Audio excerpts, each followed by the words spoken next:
Il finale di Pluribus si chiude con un'immagine esplosiva, una scatola, un elicottero e Carol che dice 2 parole. Bomba atomica. E da lì in poi per molti la spiegazione finisce. C'è una bomba atomica nella scatola, appunto. Ma siamo davvero sicuri che sia così? Bentornati su Cinecinzia, dove ogni settimana vi svelo i dettagli, i segreti e gli indizi nascosti dei film e delle serie TV più iconiche. Per me Pluribus è la serie dell'anno. Era da Severance che non rimanevo così incantata da una storia. Se non l'avete vista, tra l'altro ve la consiglio assolutamente, la trovate sempre su Apple TV. Potremmo parlare per me per ore delle tematiche, dello svolgimento geniale della storia di Vince Gilligan, ma in questo video ci concentreremo solo sulla spiegazione del finale di stagione. Prima di iniziare però, se non l'avete ancora fatto, vi chiedo di iscrivervi al canale, l'unico modo per sostenere questo progetto e permettermi di continuare a migliorare la qualità dei video. E non dimenticate anche di darmi un po' dei vostri punti hype. Sigla!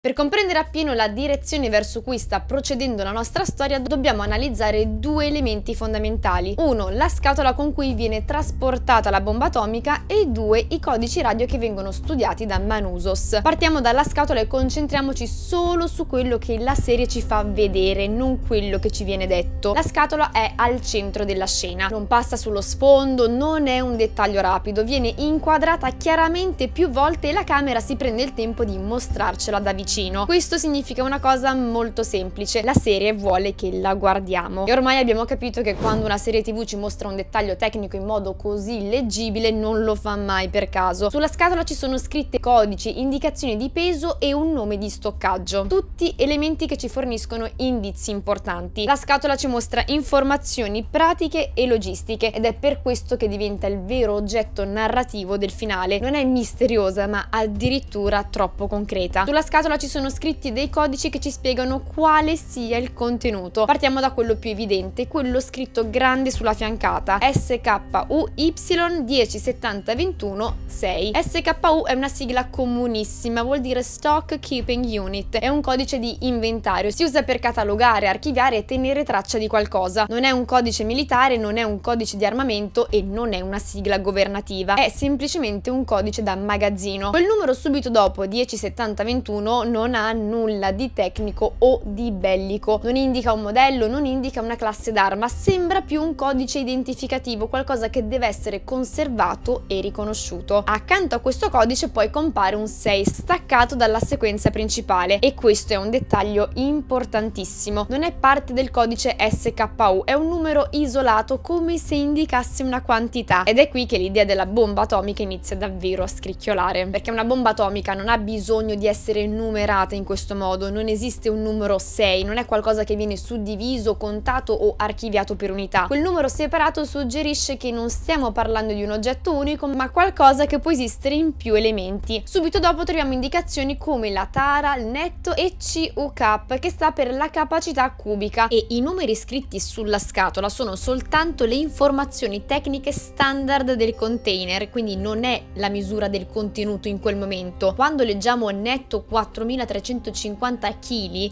vuol dire che quello è il peso massimo che potrebbe contenere, non quello effettivo, quindi dentro potrebbe esserci veramente qualsiasi cosa, ma vedendo anche il peso massimo che potrebbe contenere il container è difficile pensare che dentro possa comunque nascondersi una bomba atomica o anche gli ordigni per costruirla. Sono diciture standard da trasporto industriale: peso del contenitore, peso del contenuto, eccetera. È il linguaggio insomma di qualcosa che deve essere conservato conservato, mantenuto stabile e spostato in sicurezza, non di qualcosa che deve essere attivato, tantomeno utilizzato come arma. Anche visivamente la scatola non comunica pericolo immediato, non ci sono simboli di radioattività né avvertenze nucleari e non ci sono marcature militari. È un contenitore pensato per proteggere ciò che c'è dentro, non per segnalarne la distruttività. E a questo punto la domanda diventa: perché una serie così attenta ai dettagli come Pluribus dovrebbe rappresentare un'arma nucleare come un normale oggetto da stoccaggio industriale? Insomma, l'idea che possa contenere una bomba atomica inizia a non reggere più. Pensiamo poi al trasporto. Josh e Carol arrivano trasportandola con un elicottero. Stiamo parlando di una presunta arma nucleare che viene caricata su un elicottero e poi scaricata davanti a una casa privata? Non lo so.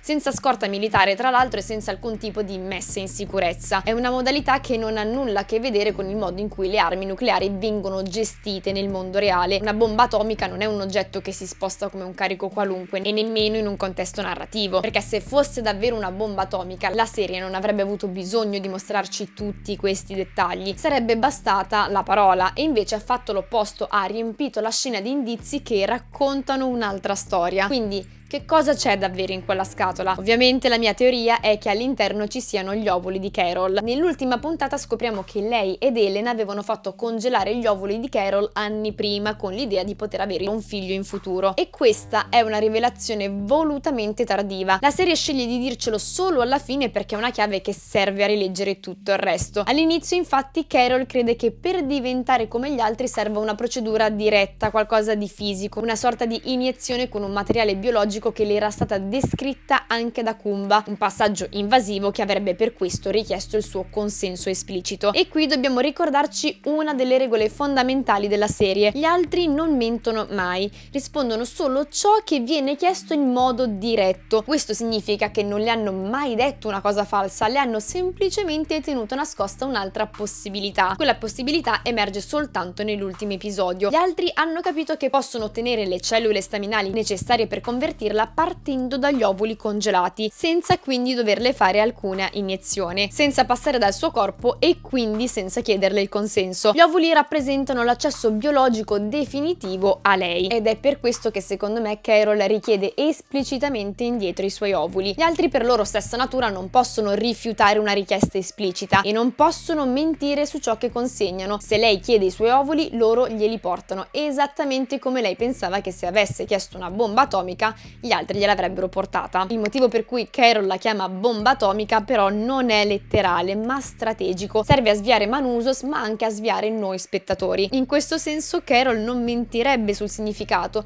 ma mentirebbe semplicemente sull'etichetta, perché quegli ovuli sono veramente una bomba. E il finale di Pluribus non parla di distruzione ma di controllo, di consenso e di chi ha diritto di decidere cosa fare del proprio corpo e del proprio futuro. Passiamo ora al secondo elemento chiave, il progetto dei codici radio. Dobbiamo prima soffermarci a pensare sul fatto che il joining non nasca solo come un fenomeno biologico, nasce come informazione. Nella prima puntata viene stabilito un punto preciso: il virus che dà origine al joining arriva dallo spazio sotto forma di segnale. Non è semplicemente un contagio fisico, è una vera e propria trasmissione, un codice, un'informazione che una volta ricevuta modifica il comportamento umano. Questo significa che se il fenomeno è iniziato con un segnale, allora funziona attraverso un segnale, ed è esattamente da qui che parte il lavoro di Manusos Oviedo. Manusos sta cercando di capire il codice del virus, sta provando a decifrare il linguaggio attraverso cui il joining si mantiene attivo. Per questo lo vediamo costantemente lavorare con le radio a onde corte, le frequenze precise, sequenze numeriche e appunti sui segnali che si ripetono. Il suo ragionamento è lineare: se il joining è sostenuto da una trasmissione continua, allora intervenire su quella trasmissione potrebbe modificarne gli effetti, non distruggerla ma interromperla, disturbarla o addirittura riscriverla. Manusos sta cercando quindi di capire se esiste un segnale alternativo o una variazione del segnale originale capace di rompere la sincronizzazione tra le persone. In altre parole, sta cercando il modo di separare ciò che il virus ha unito. Questo spiega perché i codici radio siano così importanti nella serie e perché vengano introdotti già all'inizio, perché sono la spiegazione tecnica del fenomeno. Il joining funziona perché tutti i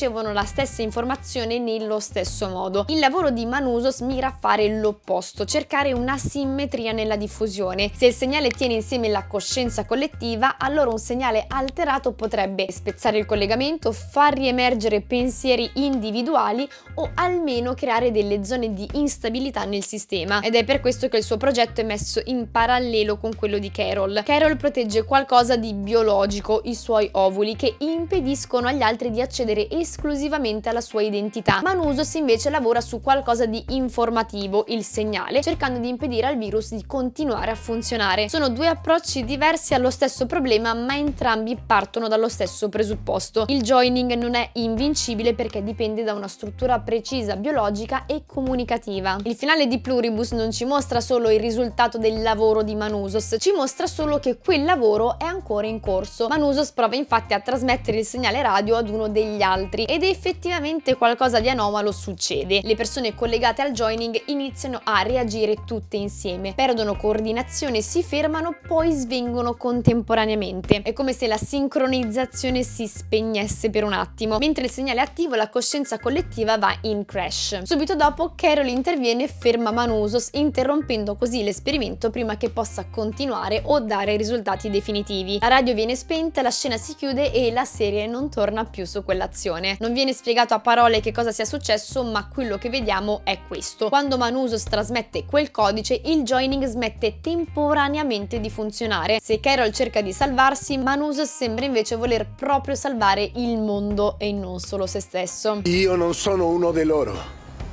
Vorrei salvare il mondo. Per vedere come andrà a finire dovremo aspettare la fine del 2027 o addirittura forse l'inizio del 2028, quindi ci vorrà ancora un po' di tempo. Ovviamente voi fatemi sapere nei commenti le vostre teorie, siete d'accordo con me o pensate che nella scatola ci sia veramente una bomba atomica? Grazie per essere rimasti fino alla fine del video, se siete appassionati di cinema, di serie TV e soprattutto sulle spiegazioni dei finali, iscrivetevi al canale, attivate la campanella perché ogni settimana esce un nuovo video.